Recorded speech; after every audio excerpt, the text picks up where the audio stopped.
Awesome, man. Thank you guys for taking the time to chat with me.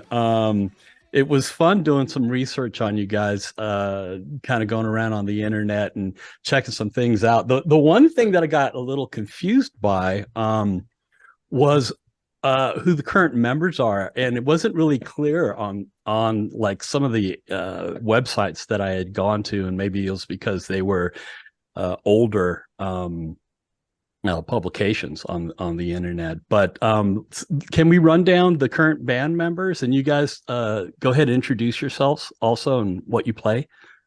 Sure, I'll go first. I'm Adam. I'm the vocalist. I'm Sam. I play guitar and produce stuff. James plays drums. I guess we're missing Werner, who plays bass, Eric Palmer, who plays guitar, and Richard Blumenthal, who plays piano. Okay. That's cool. It. That's nobody else. There's no more room in the band. There's no more room. 6 people though. Oh man. And I understand that 4 of you guys went to Berklee College of Music. Is that correct? Yeah, it's us 3 and then the other guitarist, Eric. Yeah. So what was that like? Like, how did this all come down? I'm really interested in how the band was formed. Tell me a little bit about that, about how that all came down. And I know I'm pretty sure that I read, James, that you're the start of the whole thing, right? Sure. Yeah. Pretty much. Yeah, James, why don't you kind of run down? It was kind of like I guess I was in like an instrumental band in high school, and but none of them either wanted to read music or couldn't read music, or were like kind of not interested in that kind of composition. They kind of wanted to like just sit in a room and like jam stuff out, which I was totally down with, but I kind of wanted to just see what it would be like doing something else. Mm-hmm. And so when I got to Berklee, I had already known Sam from we did like this Berklee 5-week summer program. It's basically just like summer camp for like try before you buy, I guess, kind of situation. Cool. So I knew Sam from that, and I guess coincidentally we were on the same floor our first year at Berklee. I was 638. I don't remember what Sam's room number was, but I remember mine was 638. 617, Boston area 617. Oh, wow, that's easy to remember. Yeah. I think John Mayer had that room at some point. No, John Mayer was my room. Okay, really? Don't okay. take this away from me. That's so funny. I hate that I remember it that way. I'm so sorry. No kidding. Seriously. Shutting up now. Yeah. Wow. Because Charlie was like super into that fact. So I think Sam and I were just like trading guitar profiles in high school, even before we had both even gotten accepted to Berklee, if I recall. Because I remember Sam got that like early, I think I don't know if they still do this, but that year specifically, they did like early, what was it called, like early acceptance, early admission, something like that. So like a bunch of my friends from 5-week all found out that they got accepted on December 1st. Oh, wow. So, and then I had to wait until, I can't remember when it was. I think it was like mid-January, but it was just like, oh, well, all my friends got in. Oh my gosh. But so from that, I think Sam and I just kept kind of trading stuff back and forth. And then he had a weird schedule thing where like he had all of like one day off every week.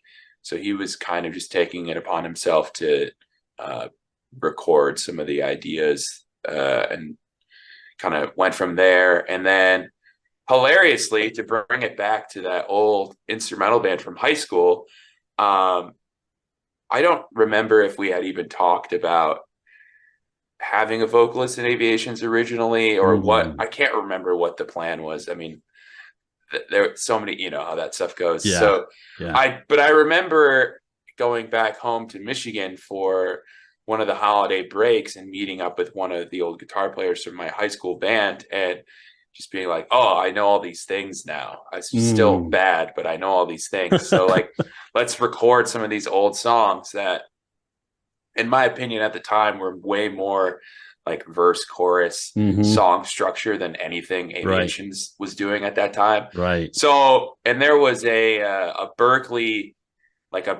class of 2015 like group where everyone that was graduating that year on Facebook was like in this group.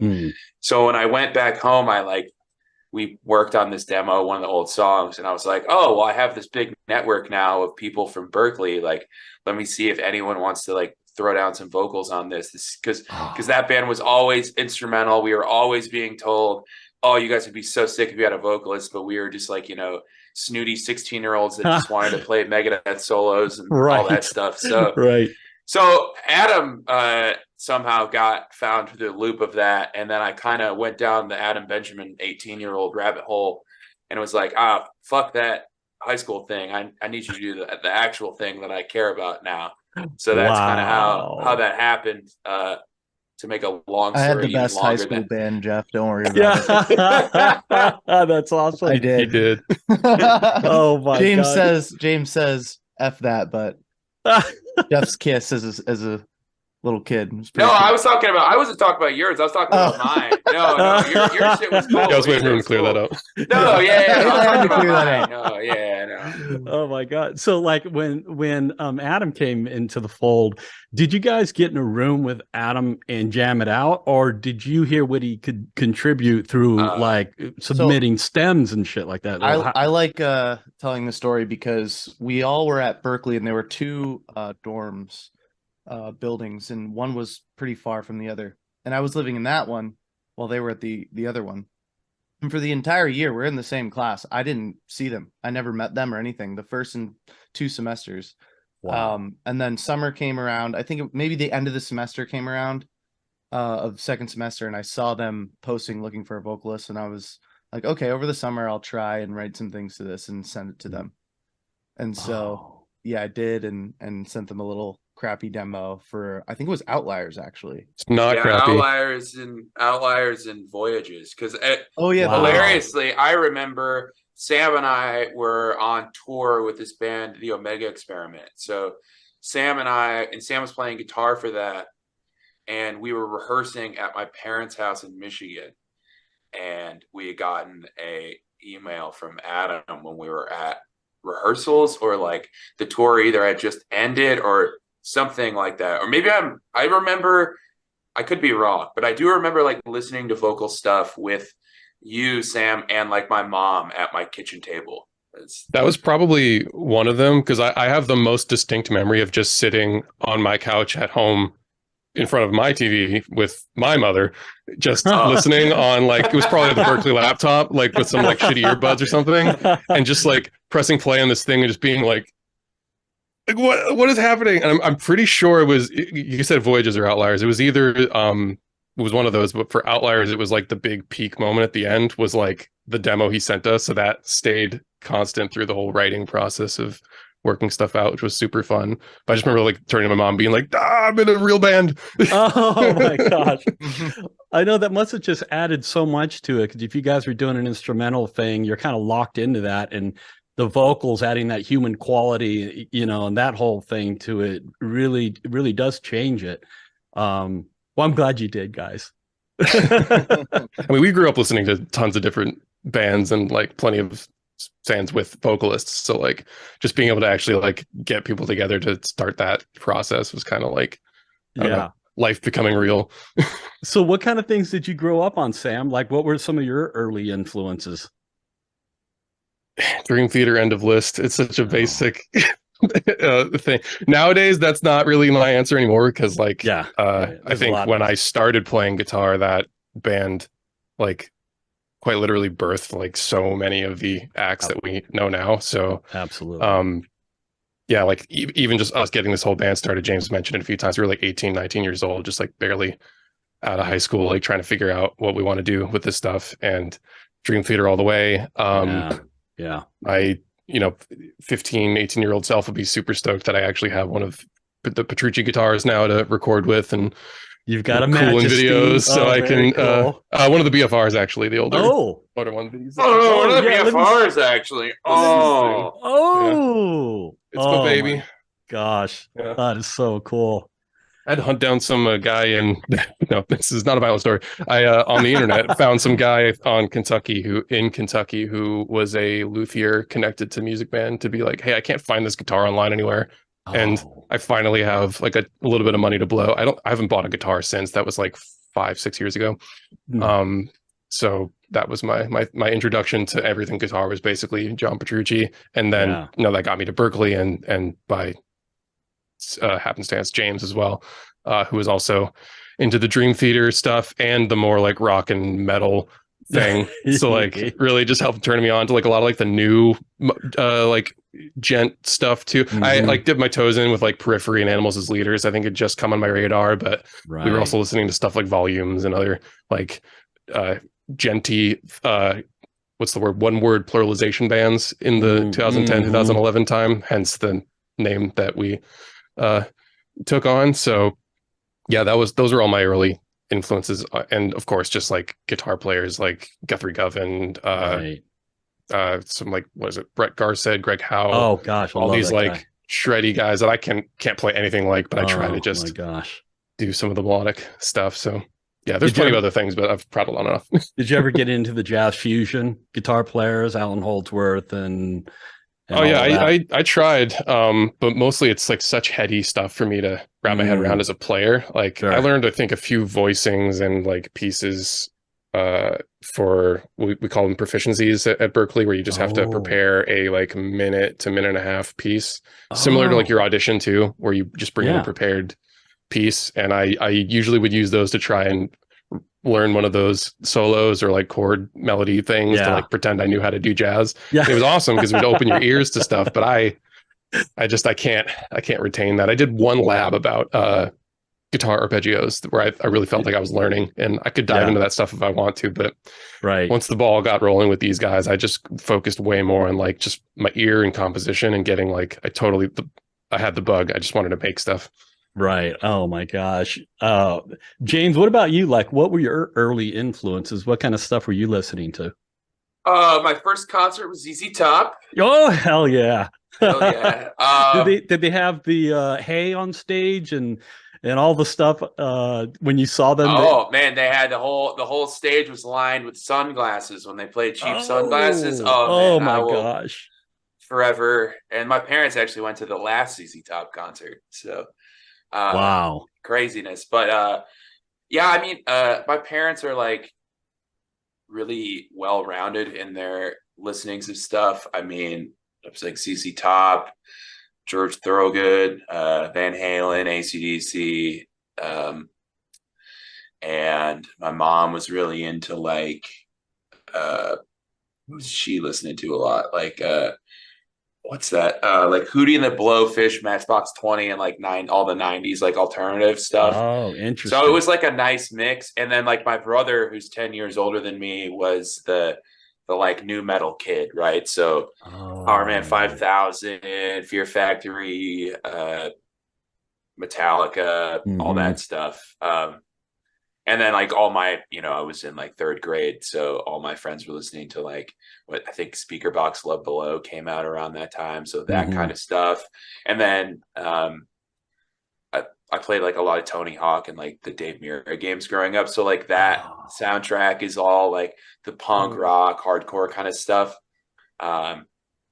So yeah, all of that was just kind of my brain all the time. And then I was doing a lot of like orchestra and like classical and jazz stuff as a kid too. So I tried to be as well. I mean, I have a Black Dahlia poster behind me. I mean, I'm definitely like a rock metal kid, but my parents kind of, when I decided I kind of wanted to like learn how to play drums and do all that stuff, they were fully supportive, but they were very insistent on, all right, well, you have to actually learn how to like read music. You can't be one of those drummers that all the jokes are made about. Oh, wow. Wow. Oh my God. Do you play other instruments?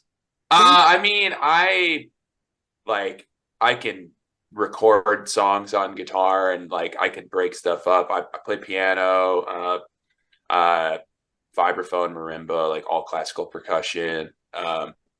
So I mean, I dabble enough in everything, because also too, it's like I try to, specifically when I write songs for this band, I try to, like, especially more recently, try to know my way around the instrument enough so I'm not, like, making people try and play these like crazy drums that are physically impossible kind of thing. Yeah. So I think that I wouldn't like call myself a guitar player or a pianist or whatever, but I can, we all went to Berkeley, so it was like we had to take a piano proficiency or whatever the class was called. So to have at least the fundamentals of these other instruments for composing and that kind of stuff. Wow. Well, I'm gonna get back to your process for songwriting in a second. But Adam, I'm curious to know, what were you bathed in as a kid and growing up, and the stuff that you listened to? Yeah. Well, James kind of just reminded me of early childhood. Tony Hawk was like, it was, that like started me off, and then I heard Linkin Park and got really into that. And then when I was a teenager, Linkin Park +1, just gotta say that. +2. Oh, right on. That's actually the first CD I ever bought with my own money. Oh, wow. My cousin burned me that, and just gave me it, and it was great. And I also think they're still CD, the top metal band on Spotify still, like for I bet. streams like today, which is wow. insane. Like metal, like once it gets heavy. Sorry. Wow. Yeah, and then Blink 182 I really loved, and I think the first CD I bought was Good Charlotte. Oh which yeah. was really funny.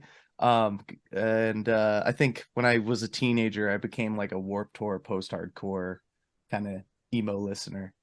So bands like Dance Gavin Dance, Circus Survive, Chiodos. Yeah, I ran across something that I kind of got a chuckle out of, but I really thought it was apropos, which was that you guys were calling yourselves cozy metal. Yeah, that's the coziest member of the band. He's the coziest member. I think this came about naturally in a it was like a Berkeley podcast thing that James was asked to do. And really? You don't remember this, but there was a question where he tried to describe the feeling of the music, and he was like, oh, okay, it's kind of like, it's metal and it does go hard, but it has this cozy feeling because there's so much involved. You can picture yourself, sitting at a campfire with your cat on your lap, just headbanging. I don't remember that at all. So I totally thought this was for the entirety that this has happened. I thought this was a Richard thing. I thought that was the first time that I heard it. Maybe I missed a band message where Richard said cozy. All right, okay. But I feel like that's where the cozy thing came up, and then somebody else like put them together, fused them together. Yeah, that's probably cozy and metal. Yeah, that's great. Oh my gosh. So like when you guys write, I'm really interested in knowing about how this all goes down. Is there like a primary songwriter in the band? How do you guys just go about putting these freaking masterpieces together? I was going to point, but I don't know which. Who's who? I would still consider James like a main composer, contributor to that front. Like somebody, at least in my opinion, for like any band that works like this, kind of has to get the ball rolling and like present something, some sort of shell of something. Skeleton, and for like anyone struggling with writing out there, like just get something down on the page, and then you'll know at least like whatever that SpongeBob episode was from 100 years ago, 100 things to not do at a stoplight. You at least know like what you don't want it to sound like. So, James provides all these like awesome skeletons for songs, and I think skeletons even like doing it a disservice. Like a lot of these like because what you can do with Guitar Pro and like MIDI instruments nowadays, like if he has an idea, he can put it into some form so that we can actually like react to the music and the chord progressions and all that stuff. And he also like is a drummer, so even if he's using something as crude as a Guitar Pro, he can utilize that to do things that he would do as a normal drummer instead of like what I kind of consider just guitar player music, which is okay, put the snare on 2 and 4 and add the cymbals. We actually get these like arrangements where these changes that feel kind of like, okay, we went to Berkeley, let's do something weird here. No, it's really because we're trying to get this like rhythm to happen.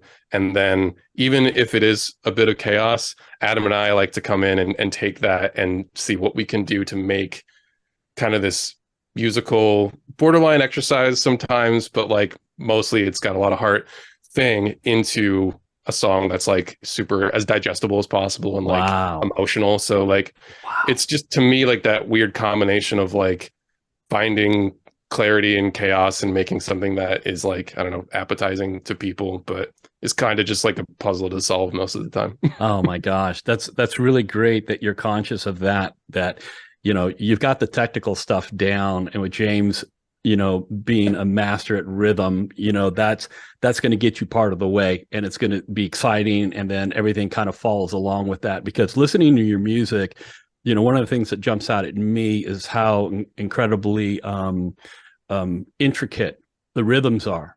And so when I found out that James is contributing as a writer, because I saw that on the internet somewhere, it made a lot of sense to me, because a lot of your basis is kind of these really awesome rhythmic figures. But at the same time, and I've made this comment for the reaction videos, is that you guys will break off of that in a song, and you go right into this most beautiful passage that the drums aren't even in.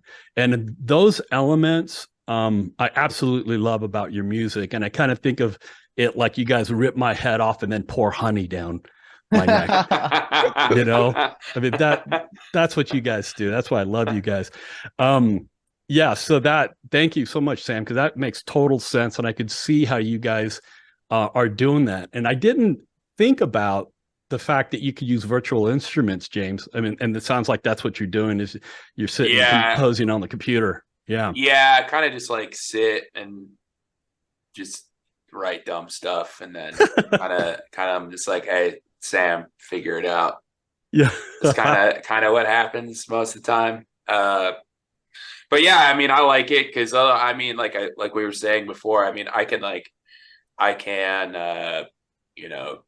can track something on guitar, bar by bar, measure by measure kind of thing, but I ain't trying to play any guitar parts in these songs. Yeah, and then Sam comes in and goes, I think what you really meant to do was this. There's definitely a lot of like Salieri, Mozart moment. Yeah, because my harmony chops are definitely not as advanced as everyone else in the band. So like I can kind of just put some absolutely like crude, disgusting, unnecessary chord somewhere. And I think at this point, either Sam or Richard will be like, I think you meant to do this. And I'm like, yeah. And what's kind of sick about that actually is like, because a program like Guitar Pro can actually emulate like guitar sounds in a certain way. When James writes something disgusting that maybe like, I don't know, spans like 18 frets and isn't actually like humanly possible, right, it'll make a sound that I'll almost like just listen to what the computer's playing back and just like emulate what that was. We have this like weird passage riff in the new song that's coming out next week that has some like crazy, like one of the silliest things you can do in Guitar Pro is just add guitar harmonics and make a guitar do these like wacky sounds. And so like we figured out how to just emulate that by like hitting the guitar a bunch and getting some stuff. And then Richard actually figured out like what that kind of cluster of notes sounded like, and then also doubled it. And so now we have this like heavy section with guitar and piano doing stuff. So things will just kind of come out of these virtual instrument sessions in the same way. And I also just want to clear up the, like, I don't want it to sound like we have this amazing mastery of harmony and music theory. Like my parents would probably want me to, having sent me to music school. We definitely follow our ears a lot and just like, stick to our influences. One of us does at least. Yeah. And he's not here to speak for it, but one of us at least will tell us that our harmony is wrong at all times. Oh, and he didn't go to Berkeley, so. And he didn't go to Berkeley, and he's the best musician in the band, so it makes sense, right? And that would be? That's Richard. Richard? Yeah. Yeah. Wow. Perfect pitch, perfect boy. Wow. Perfect cats. Oh my gosh. So when you're working on something, you've kind of got something that's like baked to the point where you give it to Adam and then he's like doing his vocal treatment on it, or how does that work? How does Adam, how do you come into the picture with this? AI ghostwriter. I think for the first EP and a lot of the light years, I had a hand in like I don't know, Sam, like 75-80% of those vocals. Yeah, you did heavy lifting for sure. And then this record comes around and it's like really pushing the envelope. And Sam and I kind of just took it on together with top line writing. I would send some demos to him, he would send some things back to me, and we'd work out parts. And I think the coolest thing about this upcoming stuff is lyrically we've been like really caring about what we're saying in the songs and the themes that we're exploring. It's not just a bunch of random metalcore tropes or, you know, breach through the surface. Like, set me free. Yeah, set me free. Like that's like we're trying to say different things. Right. Set me free, please. Yeah. Cozy metal. Man. Yeah, I noticed I was going through your discography. A Declaration of Sound, was that the first album that you guys released? Yes. Yeah. And then you released Light Years. And what I was really interested about with that one is that you guys released that in 2018. And then in 2019, you released an instrumental version of that album. So tell me what was behind that idea of releasing that as an instrumental album? Cash grab. Wait, what? What was that? I think the streams I think, would yeah, say I think, otherwise. yeah, I think it's, yeah. Just there, I think there was still, especially at that time too, when we were we had put out like 2 singles. Singles is a rough word, but we had put out like 2 songs prior to Adam joining the band, like back in the day. And I think there was still like some, you guys should stay instrumental band. I think I was just appeasing those people. And I think we put out like the Tabs or something at the same time. It was kind of just like a whole thing. I think it was a musician thing. The main thing is that for musicians who really want the tabs and stuff, it's important that, you know, they have, you know, focus on the instrumental. But I do honestly think that part of it, just to go back to how like much time and effort Adam has put into this new record with me, especially in the booth, is that was still a time when we spent, you saw the time difference of roughly 2012 to 2018. Yep. End of 2012 to be safe. I always feel like that makes it sound better. Yeah. When we were working on that stuff, we put so much time and effort into the instrumentals, and then the vocals, as much effort as we put into them, were always like an extra thing in our Berkeley brains. We just wanted to showcase that music. So now we'll probably still do some instrumental stuff. We're putting out playthroughs and producer packs so people can kind of dissect the stuff that we spent all this time working on. But like the songs that have the vocals on them now, like that's the way the song needs to be digested and presented. Like it's less than when it becomes instrumental, in my opinion. And that's like always my goal now moving forward, because I want like, that's where I feel like the real emotion comes from, just like the emotion and the chaos. So gotcha. And then in 2020, you guys released Retrospect, which looks like you guys added like some of the singles that you did to that recording, and some songs off of the 2 albums that you did, right? Yeah. That was kind of just like I think Werner had been in the band for a hot minute, and Richard was like an official member at that point. And we were still kind of, I think anytime we've like kind of done a record, it's been a little bit challenging in different ways. And I think something we kind of wanted to get ahead of was just how to communicate with now 6 people tracking stuff. Right. And I think it was easier to figure that out with material that was already written and just kind of get a you know, like a clean start at it. And also, like, I think when that EP came out, those songs were like kind of fresh and we were still playing them at the time. So I think kind of just wanted to like put like a new coat of paint on that music, package them up.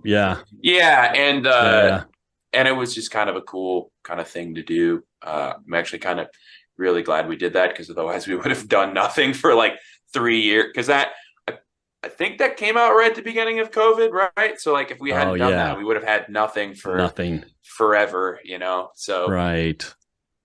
Yeah. I was looking at your title, like there's 90s Nine Ties, and then there was another title that also was a play on words where you take the word and you break it up. Who's the wordsmith? Who's into that's just me being dumb. Yeah. Notice none of the new songs have dumb titles. I name all the new songs. Adam, Adam it was just over. like Adam took over. I mean, goddamn, there's been some pretty atrocious working title names for songs. So I think the only one on the record, the new record, that made it from its demo title all the way to the end was Legend, right? Mm-hmm. So far. So far, yeah. Can't change that one now, dude. It's already done. Oh yeah, Intense was the other one. Yep. I think that was like I probably just saw like a dumb meme on Facebook real quick, and then I just like, it's done. It's just, yeah. That was great. So we're not going to see any more of those. No, definitely not. We're trying to be cool, apparently. You're trying to clean up your act a little bit, right? I mean, we're from Berkeley. We can't do this silly shit, right? Oh man. So and here, this brings us to 2023, and you've released 2 singles, right? Safe House and Legend, and Coma's coming out, right, on the 26th. That's it.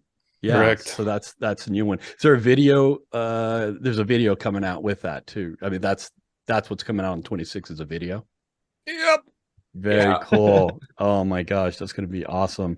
So let's talk about Safe House. So you guys invaded an Airbnb, brought your cameras and cut loose on that video. That's a really fun video to watch, guys. That was a lot of fun. I hadn't had a chance to sit down and read the lyrics, but can you tell me what that tune is about? It's more or less how it's about more when you find yourself complacent with things. It's hard to put into words. It's that trope, right, Sam, where you kind of being comfortable, you need to kind of check yourself every so often. If you're too comfortable, you might not go out and venture out and do things that would in turn better yourself in many aspects. Living in a glass house kind of thing. And there's some lines in there that kind of allude to like people that I know who do that, and I witnessed them having anxiety attacks over the smallest things, and it's because they shelter themselves. Wow. And that's more or less what it's about. Wow. That's I wouldn't have expected that was what this song is about. That's a pretty impactful message, Adam. Seriously. I definitely agree with that wholeheartedly. About pushing yourself and not being complacent, and how that adds more value to your living experience. And a lot of good things come from pushing yourself and not being complacent. And comfortable.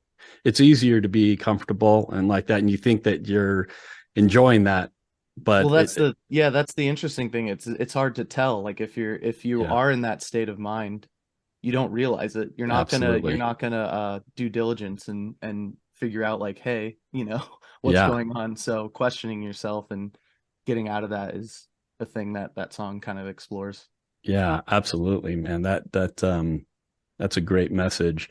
Your videos. So Outliers was the first video that I reacted to. Somebody had tipped me off about you guys, and they're like, you got to see this band Aviations. I'm like, who's that?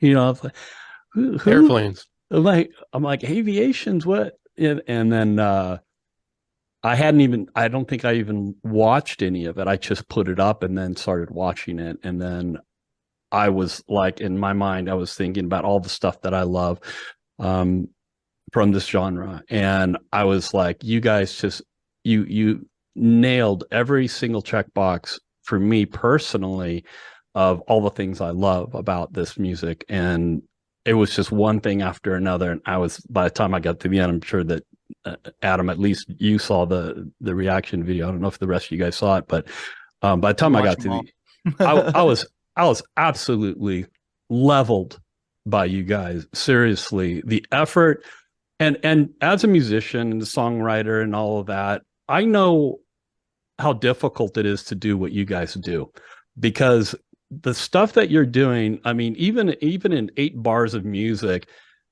that shit doesn't write itself. That is work. And then when you do like a 10-minute song, I'm like, how in the world did you guys manage to distill this song down to 10 minutes? You know, because you got to end up with something that you love at the end. So you have 2 hours of crap that you threw out already, that you're like, that works, that doesn't work, and tweaking, distilling it down to the best stuff. And I just was wondering, like, how many man hours do you guys think you put in to finishing Outliers? So Outliers is one of the ones from the 2012 EP. So it's kind of foggy on my end. That was 10 years ago. We were probably just, you know, high energy teenagers just going really hard recording and writing this stuff. Sam's I over remember the there vocals having being pretty grueling. The vocals, yeah, the vocals were difficult, but I think we might have even used a take, actually, the intro take of the song where I hit that high note and then the band really comes in. Oh, you're right. It was the intro and the drop that were your demos originally. Yeah, so the first things that I like auditioned When you auditioned, yeah, the first ever stems I sent for the audition, I think, are in the original Outliers. The remake, when we were, you know, 3 years ago, and a lot better at what we do, was all fresh. But yeah, which you also did with minimal oversight, by the way. Just like I know we talked about how we've been doing a lot together for the new record, but like for the new version of Outliers, you also like really took that and kind of just said like, here you go. I don't remember doing a lot of back and forth. Yeah. I mean, when the song was already written, I kind of knew what I was doing. I knew what tone that I wanted to have on it. And I kind of just went really hard tracking and comping together a lead that I really liked. So yeah, Adam, you have a beautiful voice, dude, and I've said that in the reactions. You already know that. But there's also this rough gnarliness that you get into also, and that's really cool too, because I really appreciate the combination of both of those things. It's not just one or the other. So it's like when you go into that overdrive, like when you've been singing this beautiful melody and then you kick it into that little raw overdrive, that man, very, very, yeah. Very I mean, without screams on a lot of our repertoire, we kind of like have to rely on, we've been talking about this recently too, with someone else, but like navigating different tones in my voice. Yeah. So a lot of clean sections being super whispery and soft. And then, you know, belts, obviously a ton of background layers for dynamics and just variation. And then that's another trick, is just kind of like adding that vocal fry distortion thing, exactly, or like a yelly type vocal. It adds just, you know, to the whole thing, because the music is also like that, because it's got those kind of dynamics and that kind of feel where it gets, you know, tough, you know, also it's beautiful, and then it gets, you know, it gets tough and in your face, and then, you know, so it adds as a listener, it adds a lot, keeps it so fresh and interesting. You guys could probably play a 20-minute song and I wouldn't get tired because of the journey that you take the listener on. So I totally love and appreciate that. So I stumbled upon your